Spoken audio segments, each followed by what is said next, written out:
feel like this, but this economy right now is so wild that like you don't even have time to cry. You don't have time to sit in your feelings and shed tears. It's like, it's either you feel either two ways. You either feel like, I literally don't care.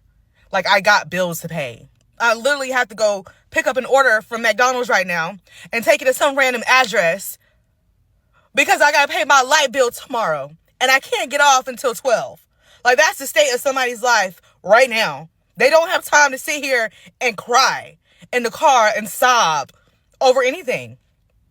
If you get to cry right now, it is a luxury to just have time to really sit here in your thoughts and cry and think about it and ponder and wonder. Even wondering.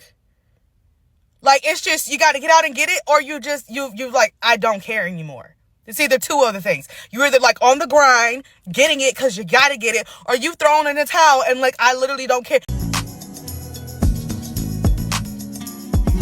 Welcome to the Common Sense Philosophy channel. Today's video is called Bad Economy or Just Conning Me. Bad Economy or Just Conning Me.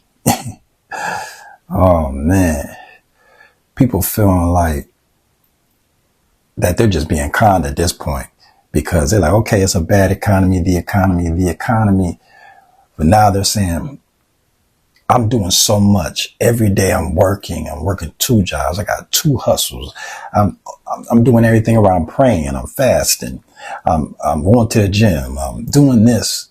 And it's like, how am I doing all this and still not getting ahead? Some feel like they're going behind. You know, they say, okay, just don't work a job. Let me be an entrepreneur. And then it gets even worse, you know, so now they got not only bad personal credit, they got bad business credit. So they're like, is this a con? What is really going on in this world? They're trying to figure out, does anybody have any money or what is going on here? So that's the whole thing you see people going through. And the more I think about it, you know, it do make you think, why is so many people going through what they're going through? And you see the frustration in their face, like the tears, and I call them dry tears. It's once there's no tears running down their face, but you still gonna see the anguish, the defeat, the beat up. And you look at it and you're like, are you okay? Like, are you gonna make it? And it's something. And then the holidays keep coming, things keep moving. Life itself keeps moving. You have kids, they grow up, they need stuff. You need to help your parents. You have your goals that you're after. And it just keeps going. This life thing, they don't stop. Life be lifing. Just like that song that come on at the end of my video. Life be lifing by Penelope Zales. That's a Penelope Zales. Life be lifing. So go check that out. It's a good song. But yeah, life be lifing. It be doing what it's doing. And, the more you think about it, you just want to tell people, keep your head up, stay strong. In the words of Tupac, keep your head up and keep going, and something will work out if you just stay focused. All right. But thank you for coming to visit the Common Sense Philosophy channel. Remember to always use your common sense and don't be afraid to philosophize. On your way out, like and subscribe, check out these videos and their perspectives, and leave your comment down there and let us know your perspective, because maybe you can help somebody, because your voice is important too. All right. Well, I'm going to talk to you guys later. Yep.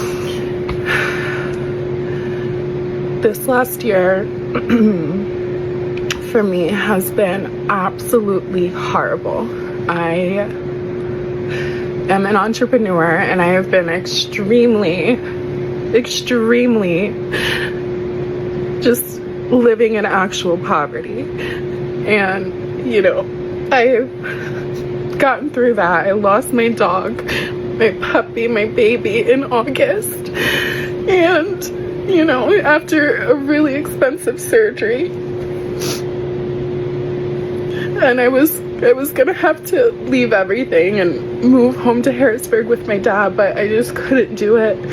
And the last minute I figured it out and I was able to stay, and I figured it out in September, but the cycles, they keep happening. And, you know, I've been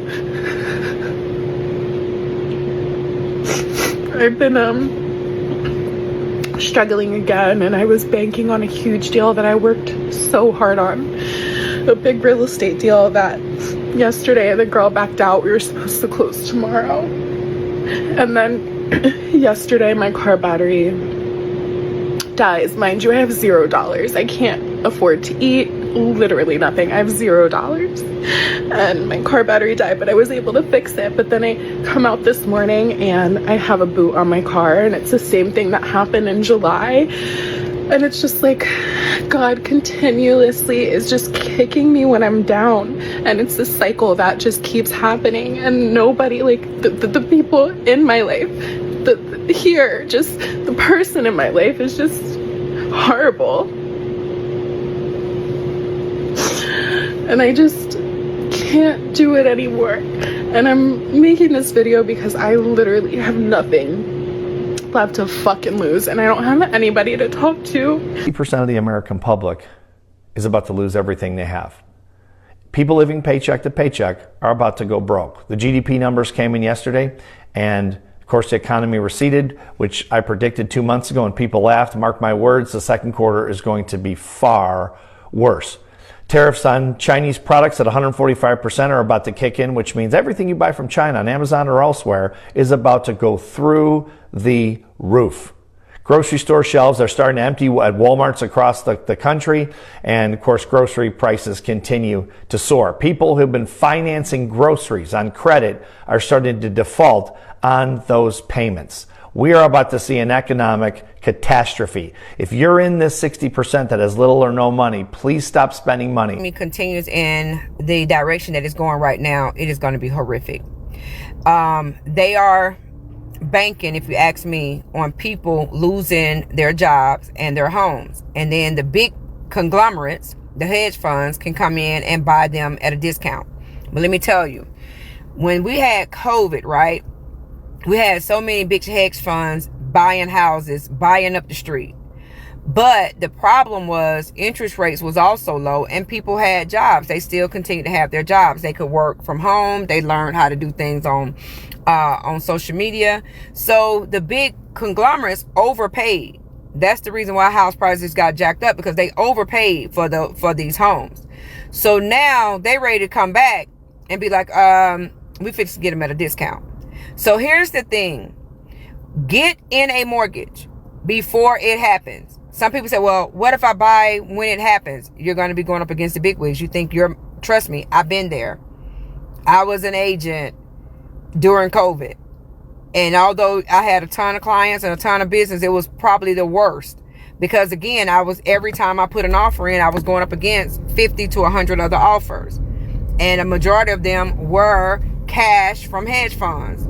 We didn't have a snowball's chance in hell a lot of the times. And I would have to beg my clients. Many of them, said this, God said this at the time, clearly, and walked away. Some of them stayed the course, and we wound up getting them in there. But the reality is, it was a very, very tough time because there was a lot of demand. So you don't want to ever buy a house when there's a lot of demand. You buy a house anytime, but I'm just saying it's tougher to buy a house when there's a lot of demand, because you're going to pay top dollar. You're not going to get any closing costs and things of that nature. So, right now, everything is, sellers are reducing the prices of the homes. They're giving closing costs. They're paying, the agents for the buyer. They're doing all those things.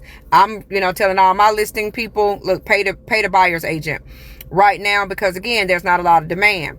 People have lost their jobs. How many people need a better job? And everybody's just shooting their resume out to these apps. The ChatGPT generated, most of them are false resumes. A lot of people got degrees and educated. But y'all sending them to one HR lady because these companies got rid of the HR department, so it's AI generated. And you think that these motherfuckers are just going to pick you? They're going to pick the best qualified candidate that they can pay the less amount of money to if they're looking for a candidate, because they already got their employees doing the fucking work. It's buy now, pay later as economy The child probably think that everything's okay, but it's ran on debt. And people aren't fucking drowning in debt. No, let's not talk about it's $130 billion worth of new cars on the car lot because nobody can buy them because they cost $40,000. Who's going out to buy a $40,000 average in this economy? So guess what? That industry's on popsicle stands. Oh, let's not talk about these malls and these big ass commercial buildings and these glass office buildings that nobody use no more. It's not like a home. They have to refinance these, and they not refinanced and they giving them back to the bank. So guess what the bank doing? The bank can't sell them to nobody because who gonna buy the bullshit? So that industry's on popsicle stands. Go look around and see how many people trying to sell a house because of the fucked up mortgages, because they got these highest interest rate. Oh, and being a homeowner was great, and they realizing these new cheap ass homes that's falling apart, they don't want them no more.